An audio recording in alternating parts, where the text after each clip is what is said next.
नमस्कार, आप देख रहे हैं न्यूज़ मैं हूं आपके साथ शुभम। अभी हमारे साथ वरिष्ठ पत्रकार सुरेश जी जुड़े हैं, तो आइए हम इनसे बात करते हैं। कल जो जेडीयू के विधायक, भागलपुर के जो विधायक हैं गोपाल मंडल जी, उन्होंने पत्रकारों के ऊपर गाली दिया है।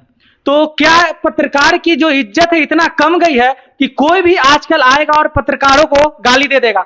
तो आइए हम इनसे जानते हैं कि जो कल उन्होंने बयान दिया और कल उन्होंने जो गाली दी है पत्रकारों पे, इनका क्या राय है? देखिए, सबसे पहले तो ये फुटेज तो मैंने नहीं देखा है, लेकिन अगर ऐसा हुआ है तो ये निंदनीय है और सरकार को इसमें कहीं ना कहीं आना चाहिए और सफाई देनी चाहिए, क्योंकि वो सरकार के लोग हैं और जिन्होंने गाली दिया है वो जदयू के हैं, तो बिहार सरकार से ही है, क्योंकि उनके सत्तारूढ़ दल के वो विधायक है।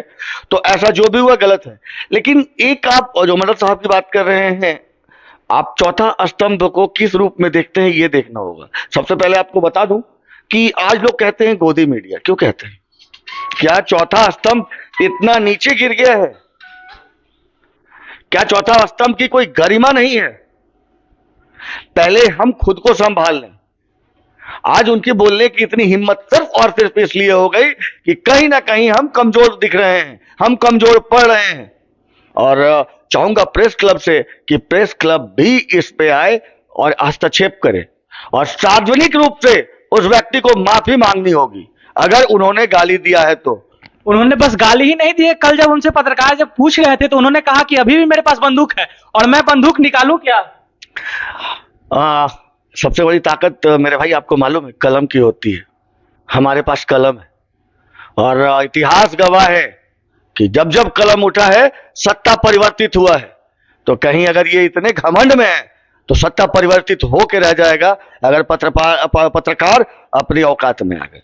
इनको ये समझना पड़ेगा कि जिस जीत का दम ये भर रहे हैं, कहीं जमानत न जब्त हो जाए, पत्रकार उनके विरोध में खड़े हो गए तो मेरा आग्रह होगा इन सरकार सत्तारूढ़ दल से कि सार्वजनिक रूप से उनसे माफी मंगवाए, जिनका बयान सरासर गलत था।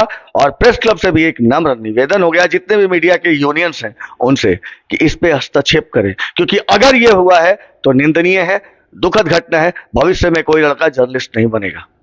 अच्छा, एक चीज और बताइए, इतना कुछ हो गया बिहार में, एक विधायक जो है पिस्तौल लेकर वो हॉस्पिटल में तक घुस गए, लेकिन अभी तक कोई भी बयान जो है नीतीश कुमार के तरफ से नहीं आया है, ना ही कोई बयान उनके पार्टी के तरफ से आया है।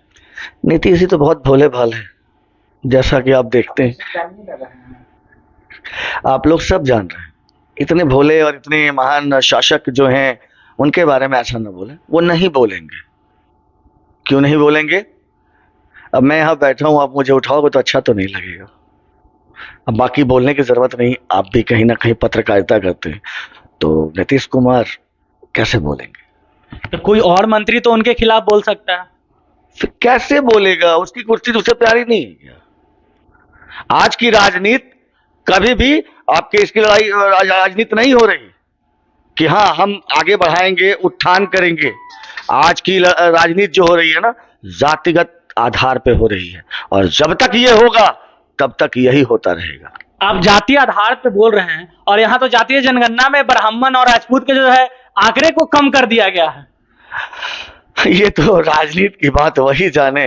उतनी राजनीति आती नहीं ना, मैं समझना चाहता हूं, तो वो तो बेहतर तौर पे नीतीश कुमार जी ही बताएंगे, उनसे पूछना होगा। अभी हमारे साथ वरिष्ठ पत्रकार सुरेश जी जुड़े थे और इन्होंने बताया कि अगर कोई भी पत्रकार बंधु इस बात को अपने ऊपर लेते हैं या फिर सारे पत्रकार एक हो जाते हैं तो सत्ता बदलने में समय नहीं लगेगा।